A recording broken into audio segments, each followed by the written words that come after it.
at us. I can't believe I'm doing this without, several beers. I know.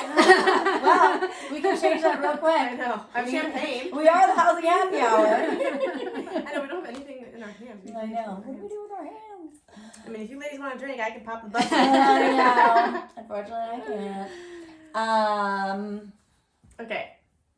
Let's just begin. All right. Here we are, your favorite housing happy hour ladies and our favorite lender, Susan Lenaway with Trident. Thank you guys so much for having me today. I really appreciate it. We love having you here. Thank you so much for coming. And this is going to be really beneficial for everyone involved and all of our, clients and buyers out there. So we're happy to have you. Thank you. Mm-hmm. So today we're going to talk a little bit about the first-time homebuyer programs that are in place. There has been a lot of buzz recently about this new CalHFA, California Dreams for All program. As many of us know, that program has kind of paused, and Susan's here to share a little bit about the details of that and kind of what to expect moving forward and what other options we have. Yeah, but I would say first, maybe Susan, tell us a little bit about yourself and, how long you've been in the business and, just a little background. Well, thank for you. Viewers. Mm-hmm. So I have been in the business for 30 years now, and my clients have always been first-time home buyers, veterans, people that are looking to get into the housing market for the first time and really use housing as a way to build wealth. And so I'm very passionate about these first-time homebuyer programs, and I was really excited about the California Dream for All program because it was really going to give a lot of people an opportunity to jump in this market that they didn't otherwise have. And so the way that this program worked was it was a first mortgage of 80% of your purchase price. And as a buyer, you only had to make payments on that 80%. The state of California was actually going to give you a second mortgage for 20%. So you didn't have to come up with your down payment. You were going to have a silent second on this home. A silent second you didn't have to make payments on, a silent second that you didn't have to pay interest on. The way that it worked was when you went to sell this home, because you were fronted this 20% for this home, when you sold the home, you would take your appreciation and give the state of California 20% of your appreciation. Seemed a little too good to be true. And obviously, so many people thought that because it only lasted for about 8 business days, and then all the funding was gone. Right. I was doing a buyer consultation with a buyer, and he was going to utilize the program. And sure enough, I said, if we don't get into escrow today, I have a feeling these funds are going to be gone. And sure enough, I spoke to you right after, and everything was on pause. I think it came out so quick, and I think if you weren't already in escrow or you were working on getting an accepted offer, you were just one of those lucky people that just happened to be in the right place at the right time, you weren't going to get this loan. I think you said it best when you said dream for all, dream for none. Yeah. Dream for none. So the most common question I get asked is, will there be more funding? Right. What I saw from this program that was so amazing was how many people in the state of California really want to buy a home and are looking for that opportunity in that program to help them do so. And so the state of California also saw that. But this particular program is funded by taxpayers. And right now the governor is saying that he wants to reduce spending in the state of California by 40%. So it's anybody's guess as to whether or not they'll fund this program. I honestly hope they do. I think it's a great opportunity for buyers. But if they don't, it's okay because there's other home programs available for first-time home buyers. The more time goes by, the more programs come out that are designed to specifically help people get into this market. There are special programs here in California through CalHFA where you can get programs that will help you not only give you silent seconds for your down payment and your closing costs, but there are some programs where if you stay in the house long enough, you don't have to pay that second back. There are programs for conventional, VA, and FHA buyers. And right now, VA and FHA rates are amazing in this market. What are they right now? Just at They're- a quick glance. I would say you could get a 5.75 without any discount points, any loan originations, any lender fees, which is Wow. amazing. Yeah. And you can even pay one discount point to buy yourself all the way down to 5.25. Right. Yeah. That's incredible. I guess, can you provide the listeners some confidence around the FHA loan? Because I know that, like, up to this point, there's been a lot of, like, negative perspective on that loan. Even, like, agents, when they get multiple offers, it's hard to compare it to conventional in the past. But can you speak on that a little bit? Yeah, that's interesting that there's a negative feeling about FHA. FHA is an amazing loan, and it really has helped this country, and it's helped people all over this country buy housing that wouldn't have been able to otherwise. Not everyone has 20% down to put down on a home. And so the government stepped up and said, we're going to create this loan, and we are going to fund this program to help people get into a home with only 3.5% down. I bought my first 2 homes using FHA. It used to be an incredibly popular program. And then in 2008, it happened to be one of the only programs to survive the financial Interesting. global financial crisis, and it really helped our country get back on its feet and helped a lot of people get into housing when all of the other financing options were over. But because it got overworked, the mortgage insurance on it was increased, and it made it less beneficial to use the program. Okay. But now in this housing market, because there's a scarcity of inventory, because prices are so high, FHA has now come out with reduced mortgage insurance, Right. and they've reduced their rates. So now there's so many times where they're more competitive than a conventional loan, even if you're putting money down. Yeah, they're back in the game. Yeah, for sure. it's an exciting program. Yeah. And as far as for fellow realtors, same kind of underwriting guidelines. You can close an FHA just as fast as you can close a conventional. All the myths about VA and FHA taking longer than conventional, that's a myth of the past. And you're perfectly able to close FHA and VA in 21 days. I was going to say it actually kind of mirrors, years ago when everyone would see a VA offer come through and everyone would go, oh no, but of course we want to help our veterans. However, hey seller, this may not be the best option for you. We have these other offers in hand. And now it's just as good as a conventional, if not better. Yeah, we call that your grandfather's VA loan. Yeah, Because yeah. in the past, VA used to have different rules and restrictions that would make it more difficult. But it has grown up and it has become more competitive, realizing that if it's really going to help veterans, it needed to be more flexible in its guidelines. Right. I'm glad that happened. Definitely. And going back to the FHA, does that loan product help people with lower credit scores? Is that kind of the caveat to potentially the past perspective on the program? There's a lot of great things it does. You don't have to have the credit scores you have to have on conventional. Conventional, if you've got lower credit scores, you're going to end up paying a higher rate. And on FHA, that's not the case.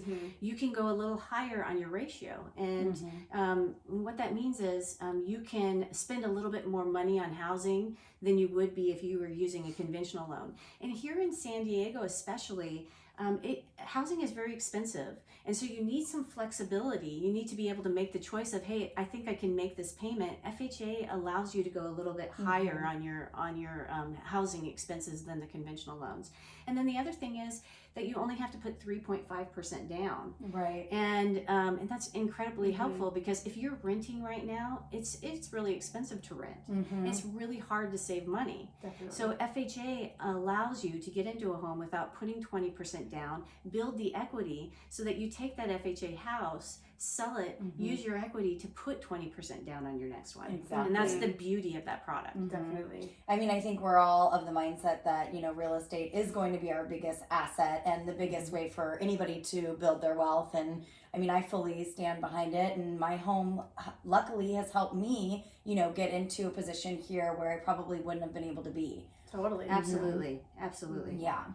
So if we can maybe back up just a minute back to the Dream for All program, because again, I know that there was so much, talk about it and everything.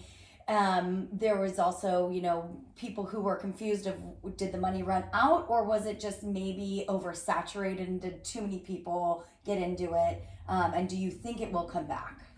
So I would estimate that about 2,300 families locked in on the Dream for All program. And if you think about that, there's 330 million people in the United States, and 1 out of every 8 people live here in California. Mm-hmm. So with only 2,300 people getting to take advantage of the program, that's not a lot. Right. And really, those 2,300 families, they're not all going to close. Some of them are not going to qualify. Some of them, their escrows are going to fall out because, as you guys know, a house might, you might have an inspection on a house, and a buyer might decide they don't want to buy that house, or an appraisal might not come in. And so there's going to be a lot of those 2,300 families that don't end up buying that house. Mm-hmm. Sorry. Okay. I mean, it's business, She's got business too. You can go get it if you need. Yeah, please. We're just going to keep recording, then I'll just cut it out. Yeah, it's fine. But that's funny. Yeah.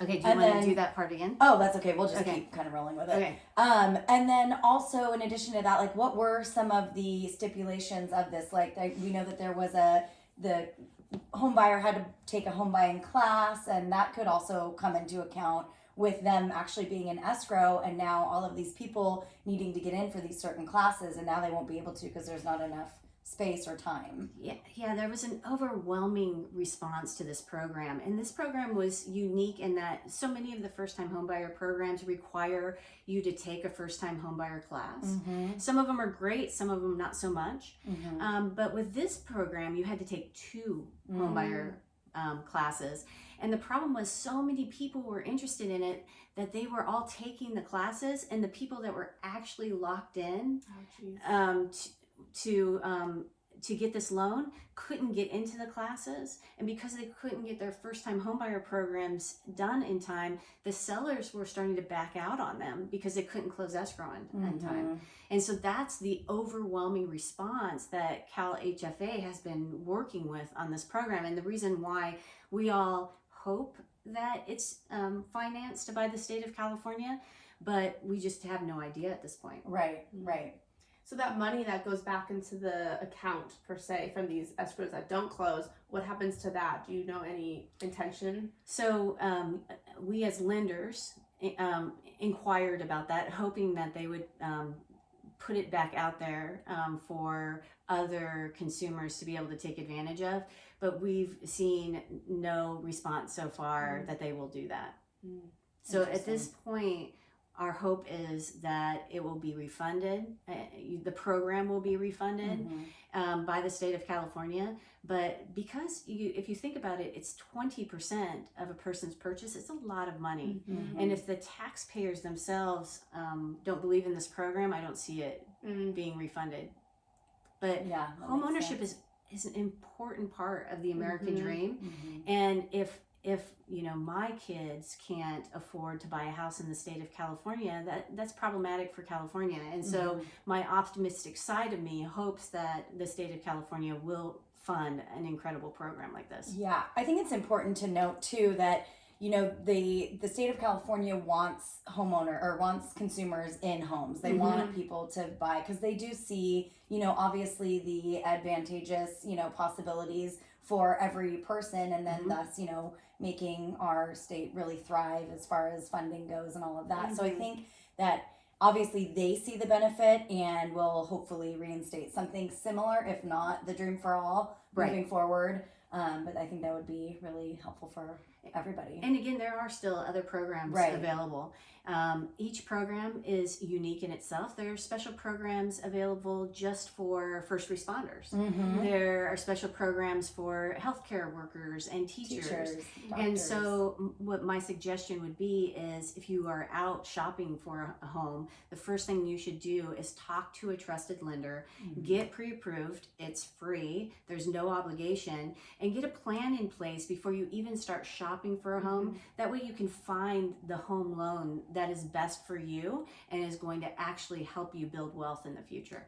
Preach, honey. That's what Lindsay and I talk about all the time. we actually just did a first time home buyer seminar, and that was like, you know, the base point right there is, you know, get your financing in place, know exactly what you can afford, know what your buying power is. And then again, as far as, you know, doing a buyer consultation, we can help you then lay out that foundation to see exactly what you're looking for, what, you know, fits your parameter and criteria, also free of charge. And then, you know, some buyers don't know this, but our commission is not on you, the buyer, it's actually on the seller. So again, these are all benefits for the buyer, and it costs them nothing to do. Right, but it's incredible financial advice. Mm-hmm. Because the last thing you want to do is get into this huge investment and use the wrong tool that's going to become a burden on you instead of an asset. And when you buy a house, it should be something that's helping you create wealth. Exactly. Another great thing when you're talking to a lender during a pre-approval right now, especially in San Diego, is to do a rent versus buy analysis. I mean, so many people are like, oh my gosh, the rates are high and prices are high, but really when you compare it to what you're paying in rent right now versus what you would be paying in a house, it's a really important comparison. Because with the house, there's so much of that payment that's tax deductible. And when you're renting, you're helping that landlord pay down their mortgage and you're building their wealth. Where you're buying, you're building your own wealth. Exactly. And so it's really important to do those side-by-side comparisons, which again, a lender will do in that initial consultation. Well, and also you don't know, you know, if your landlord is going to increase the rent at the end of each term of your lease. Whereas if you are in a fixed, you know, loan and a rate, you know exactly what your mortgage is each month, and it's not going to change for X amount of years. For the next 30 years. Unless you decide to refinance if rates go down, but then your payment only goes down. Right. Yeah, we always say, you know, be comfortable where you are now. Again, talking with Susan or your trusted lender, find out where you're actually comfortable with a monthly payment out the door. And then from there, it can potentially only get better if the rates do go down. I think this is great. Susan, thank you so much for joining us. Yeah. We will definitely put up that rent versus own calculator as well as comparison so that all you viewers can see it. It's definitely great knowledge, just as like a prelude to the idea of buying a home. So yeah, absolutely. Yeah, Susan, thank you again so much. We again can't for thank having you me. enough for coming. We love you so much. And Yes. yeah, if anyone has any questions, of course, we are all here for everybody. So just, you know, hit us up in our DMs or make a comment, reach out to us personally. All of our contact information is everywhere. But it's out there. You guys can find it. But we really appreciate everybody kind of tuning in and paying attention. And again, we're just here for you as well. So take care. toodaloo. I feel like I have a problem like ending it just. It's okay. I feel like I just decided to end